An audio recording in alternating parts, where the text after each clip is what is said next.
Una trust સંચાલિત હોસ્પિટલમાં ખોટા મેડિક્લેમ કરી રૂપિયા ખંખેરવાનું કૌભાંડ. તારીખ 15/11/2024.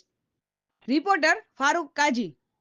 ઉનામાં ટ્રસ્ટ સંચાલિત મહેતા હોસ્પિટલ દ્વારા ખોટા મેડિક્લેમ પાસ કરાવવાનું કૌભાંડ બહાર આવ્યું. દર્દીની જાણ મેડિક્લેમની મોટી રકમ મેળવી લીધી, જેની જાણ દર્દીને થતા ભાંડો ફૂટ્યો. ભાંડો ફૂટતા મહેતા હોસ્પિટલના ટ્રસ્ટી દીપકભાઈ દર્દીના ઘરે પહોંચી દર્દીને મનાવવાનો પ્રયાસ કરાયો હતો. દર્દી હોસ્પિટલમાં દાખલ હોય તે બાબતે કાગળ ઉપર સાઇન કરવા રટણ કર્યું. ઉના શહેરમાં આવેલ એવરેસ્ટ હોસ્પિટલમાં લાંબા સમયથી ડાયાલિસિસની સારવાર લઈ રહેલા ઉના શહેરની સુદર્શન સોસાયટીમાં રહેતા જગદીશ મનવાણી નામના દર્દીના નામે 39,000 રૂપિયાની મેડિક્લેમ કરી હોસ્પિટલે રકમ મેળવી લીધી. હોસ્પિટલે પહેલા 39,000 પાસ કરાવી બીજા 19,000નું બિલ મૂકતા વીમા કંપનીને શંકા ગઈ અને ભાંડો ફૂટ્યો. વીમા કંપની પાસે ક્રેડિટ ખરાબ ન થાય એ માટે હોસ્પિટલે દર્દી પાસે હવાતિયા મારવાનું શરૂ કર્યું અને દર્દીને આ અંગે લખાણ કરી આપવા માટે કહેવામાં આવ્યું. દર્દી જગદીશભાઈ છેલ્લા 6 વર્ષથી વધુ સમયથી હૃદય, કિડની, ફેફસા, ડાયાબિટીસ, સારણગાંઠ તેમજ પગમાં ગેંગ્રીન જેવી અનેક બીમારીઓ સામે લડી રહ્યા છે. ઘણા સમયથી અનાજનો દાણો લીધા વગર દિવસમાં 800 મિલી લિક્વિડ લઈને જીવી રહ્યા છે. દર્દી જગદીશભાઈ પાસે સ્ટાર હેલ્થ વીમા કંપનીની 1.5 લાખની વીમા પોલિસી છે. હાલ તેઓ 1.5 લાખની મેડિકલ પોલિસી પણ ધરાવે છે. દર્દી જગદીશભાઈએ 7 ઓક્ટોબર 2024ના રોજ ઉનામાં આવેલા મહેતા હોસ્પિટલમાં ડોક્ટર પંકિલ પટેલ પાસે પોતાના ડાબા પગની આંગળીમાં બતાવવા ગયેલ, જ્યાં ડોક્ટરે તેમને ગેંગ્રીન થયાનું કહ્યું. રિપોર્ટ બાદ કોમ્પ્લિકેશન્સ વધારે હોવાથી ડાબા પગની આંગળી ઓપરેશન કરીને કાઢવા જણાવ્યું.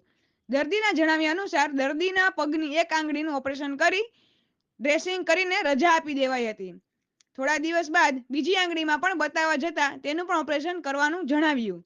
ઓપરેશન તારીખ 14 ઓક્ટોબર 2024ના રોજ બીજી પગની આંગળી પણ દૂર કરવામાં આવેલ, જેનો ઓપરેશન ચાર્જના ₹2500 થયાનું પણ લેટર પેડ પર લખી આપ્યું હતું. એ ચૂકવવા જતાં હોસ્પિટલ મેનેજમેન્ટને ખ્યાલ આવ્યો કે જગદીશભાઈ પાસે સ્ટાર હેલ્થની મેડિક્લેમ વીમા પોલિસી છે.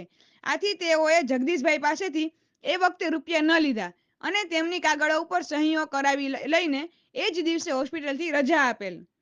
મહેતા હોસ્પિટલના ડોક્ટર અને સંચાલક દ્વારા જગદીશભાઈને તારીખ 7 થી 10 ઓક્ટોબર 2024 પહેલું ઓપરેશન, બીજું ઓપરેશન 14 થી 17 ઓક્ટોબર માટે 2 વખત 4 દિવસ ઇન્ડોર પેશન્ટ તરીકે દાખલ રાખવામાં આવ્યા હોવાનો સ્ટાર હેલ્થ વીમા કંપનીના ખોટા બિલો મૂકીને ક્લેમ કરવામાં આવ્યો અને 39,000 જેવી રકમ ખાનગી વીમા કંપની પાસેથી પણ પાસ કરાવી લીધી.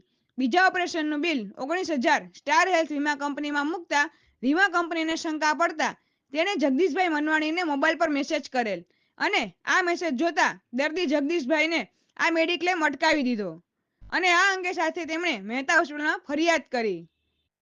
દર્દી જગદીશભાઈએ આ અંગે ફરિયાદ કરતા હોસ્પિટલના ટ્રસ્ટી દ્વારા આ વાતને દબાવવા અને ભીનું સંકેલી લેવા માટે પૂરતા પ્રયત્નો કર્યા. તેમજ દર્દીનું ડાયાલિસિસ આ મહેતા હોસ્પિટલમાં થાય છે એ બંધ કરાવી દેશે તેવું આડકતરી રીતે જણાવ્યું, જેથી દર્દી જગદીશભાઈએ આ અંગે પોલીસમાં જાણ કરેલ અને પોલીસે લેખિત ફરિયાદ આપવાનું કહેતા દર્દી જગદીશભાઈએ રજિસ્ટર રેડીથી લેખિત ફરિયાદ ઉના પોલીસને મોકલી છે. હાલ આટલી બીમારીઓ સામે લડી રહેલા દર્દી જગદીશભાઈ માટે આ એક નવું દર્દ ઊભું થયું છે. આ અંગે મહેતા હોસ્પિટલની મુલાકાત લીધી સમગ્ર પ્રકરણ વિશે જાણકારી મેળવી ત્યારે હોસ્પિટલના એડમિનિસ્ટ્રેટિવ એ જણાવેલ કે જે દર્દી જગદીશભાઈને આ અંગે જાણકારી આપેલ અને તેમની સહીઓ પણ લીધી છે. જ્યારે આ અંગે 4 દિવસના રોકાણ અંગે પૂછતા જણાવેલું કે દર્દીને અહીં રોકાણ કરવાનું જણાવેલ છતાં દર્દી જતા રહેલા, જ્યારે દર્દીએ જણાવેલ કે અમોન ઓપરેશન બાદ રજા આપેલ. કોઈપણ હોસ્પિટલમાં જો દર્દી 24 કલાકથી વધુ સમય માટે સારવાર અર્થે રોકાતો હોય તો જ વીમા કંપની વીમા ક્લેમ મંજૂર કરતી હોય. આજે આ વ્યક્તિએ 4 દિવસ રોકાણ ના કર્યું છતાં એ બિલ મૂકીને દર્દીની વીમા પોલિસીમાંથી 39,000 જેટલી રકમ મેળવી લીધી છે. કહેવાય છે કે આ હોસ્પિટલ અગાઉ પણ સરકાર વીમા યોજનામાં વિવાદોમાં આવેલી છે. વીમા એજન્ટ નિલેશભાઈ ખોખરનો સંપર્ક કરાતા તેઓએ કેમેરા સામે આવવાનું ટાળ્યું હતું. Bharat live news, Gandhinagar.